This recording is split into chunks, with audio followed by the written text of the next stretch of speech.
I'm here today at Grand Prix Racewear because this season I'll be rallying with V-Box Motorsport and I'll need to figure out what gear I'll need.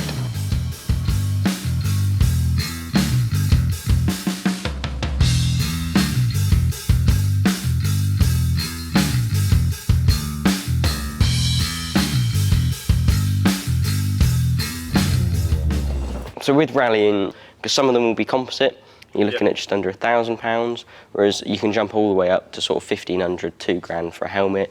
Main differences there is material. So these ones are all carbon ones, so they're a little bit lighter, so you won't notice it on your head quite as much. Your neck, you won't get as much fatigue during a rally.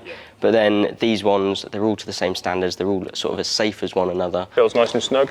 So if I've got this, can I then take this circuit racing? So the ear cups you can't actually use in circuit racing at all. The ear cups are reserved for rallying. With these helmets, they're all homologated helmets. So this one is to our latest standard. This is to the 8859 2024 standard. So that's the latest current one. So it could be that you've got an older helmet and one day they go, you know what, from this year, you can't use it, but they tend to give you a little bit of notice. But helmet-wise, it's all to this standard, to this 8859 standard. Unless you go to carbon, you're looking at 8860, but only tends to be the top level of guys that need that. Wherever you're racing, all the regs and regulations for your series, it will dictate in that which helmet it is that you need.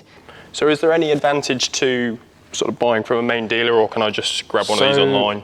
The best way, or the easiest way with helmets is if you can get somewhere to try it on, means you can try on several different brands, because as I mentioned earlier, they all fit slightly differently, but also you can try different sizes, because it's really hard to tell online how it's going to fit and feel, and it could be that you might not know that it's too loose. We've got a couple of checks that we can do, and I'll always recommend buying brand new for helmets rather than second hand, because you don't know how they've been treated, and the helmets, all the foams inside them, they'll loosen up to your head shape.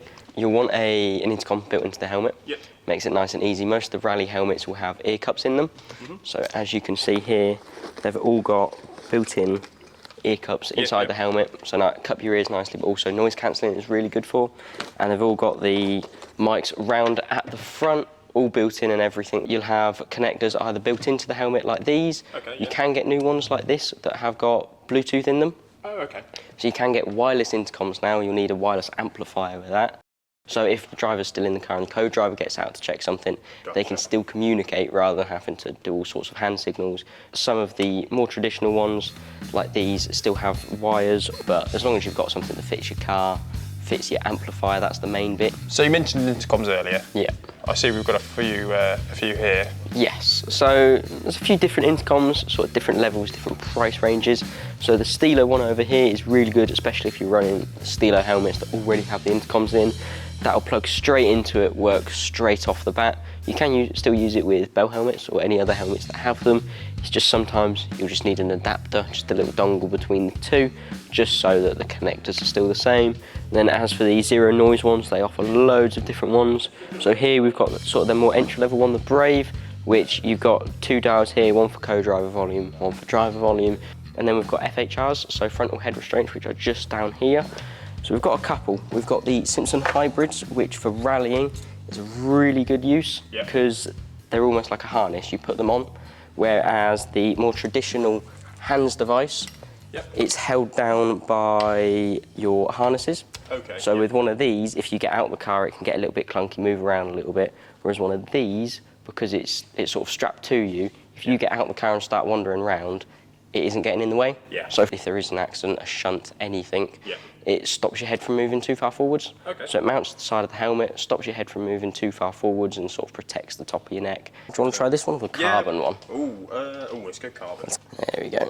So if you pop that on, it's just like a backpack, so it's just like that. And then other arm through there, and then it'll just clip together at the front. Does it vary much, or is it like a one-size-fits-all? So with the standard traditional hands devices, you've got two sizes. You've got medium and large. Most people tend to be a medium. Larges only tend to be if you've got about an 18-inch collar size or up, because you don't want it too loose. Some people always say that putting it on it's a little tight, but if you think when you put your suit and everything on, it's going to be fine, and because you don't want it moving around, you don't want it to be able to twist around at all. Whereas these ones, they come in plenty of different sizes. You've got extra small, small, medium, large, so on and so forth. But these ones got a nice little size guide on the website.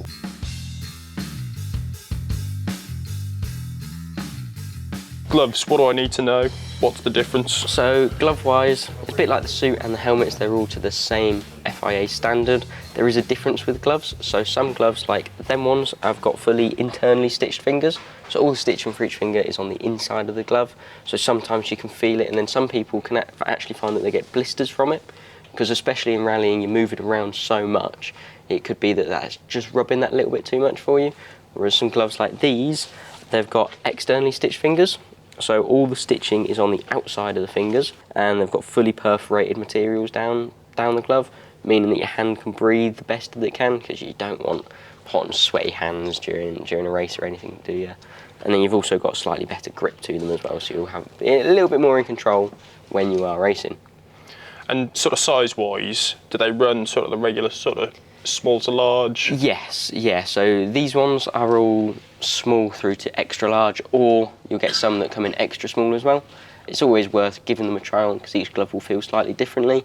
If I was a co-driver, yeah, would I need the gloves, or? So co-drivers, they don't actually need to wear gloves. You're more than welcome to if you wanted to, but you don't need to wear them, especially if you've got a pen or a pencil out to do any writing down in your notes.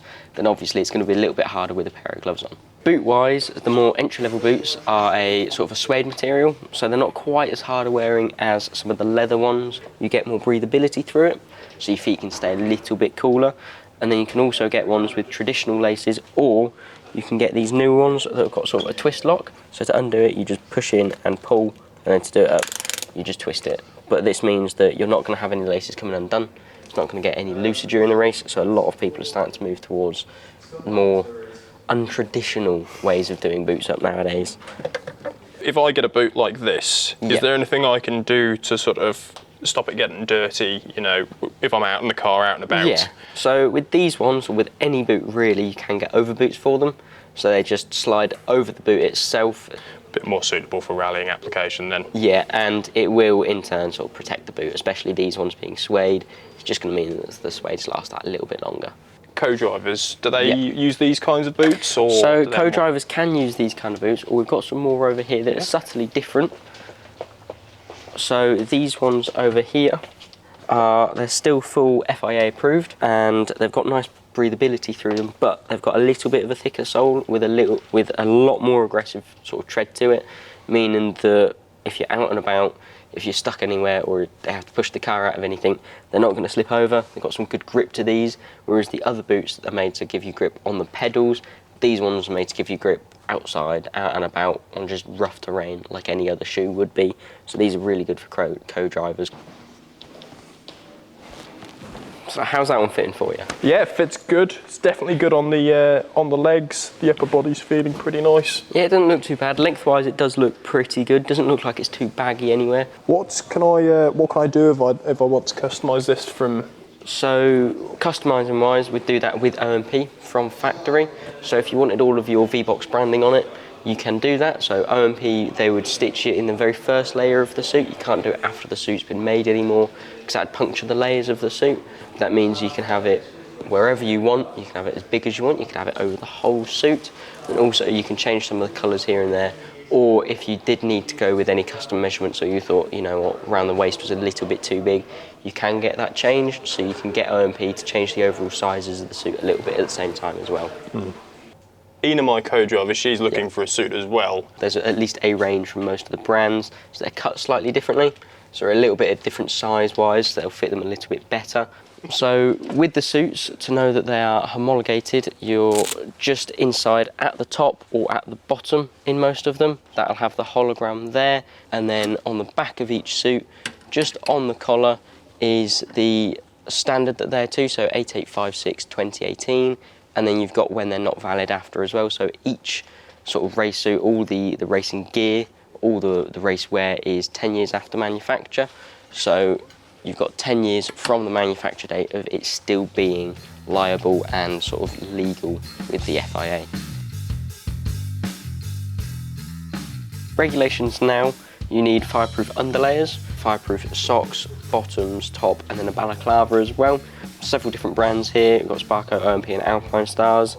The slightly more entry-level ones are slightly thicker, a little bit rougher, Whereas the top spec ones, they are the lightest ones, the thinnest ones. They're going to be the most comfortable, the most breathable as well. So you're going to stay cooler in them. And then they do matching sort of sets for your socks, your bottoms and tops, so that everything feels the same overall, rather than having mix and matching loads of different materials. It all feels the same, feels like one pretty much.